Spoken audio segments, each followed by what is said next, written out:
ఉత్తరప్రదేశ్లోని ప్రయాగరాజ్లో 144 ఏళ్లకు ఒకసారి జరిగే మహాకుంభమేళా భారీ ఎత్తున జరుగుతోంది. మహాకుంభ్ నగర్ మొత్తం భక్తకోటితో పులకించిపోతోంది. జనవరి 13న ప్రారంభమైన మహాకుంభమేళాలో ఇప్పటి వరకు గత 28 రోజుల్లో 45 కోట్ల మంది గంగా, యమున, సరస్వతి నదులు కలిసే త్రివేణి సంగమం వద్ద పుణ్యస్నానాలు ఆచరించారు. దేశ విదేశాల నుంచి నిత్యం కోట్ల మంది భక్తులు మహాకుంభమేళకు విచ్చేస్తున్నారు. అయితే మహాకుంభమేళకు వచ్చే భక్తుల కోసం ఉత్తరప్రదేశ్ ప్రభుత్వం మహాకుంభ నగర్లో అనేక మౌలిక వసతులు, సౌకర్యాలు కల్పించింది. ఇందులో భాగంగానే అక్కడ ఆసుపత్రులు కూడా ఏర్పాటు చేసింది.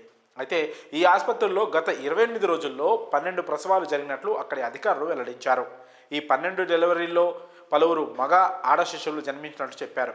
ఇందులో ఇంకో విషయం ఏంటంటే ఇవన్నీ కూడా నార్మల్ డెలివరీలే. ఉత్తరప్రదేశ్, మధ్యప్రదేశ్, రాజస్థాన్, జార్ఖండ్ రాష్ట్రాలకు చెందిన గర్భిణీలు మహాకుంభమేళకు రాగా వారికి అక్కడే ప్రసవాలు జరిపినట్లు యూపీ ఆరోగ్య శాఖ అధికారులు తెలిపారు. మహాకుంభమేళా సందర్భంగా ప్రయాగ్రాజ్లో జన్మించిన ఆ శిశువులందరికీ రకరకాల పేర్లు పెట్టారు.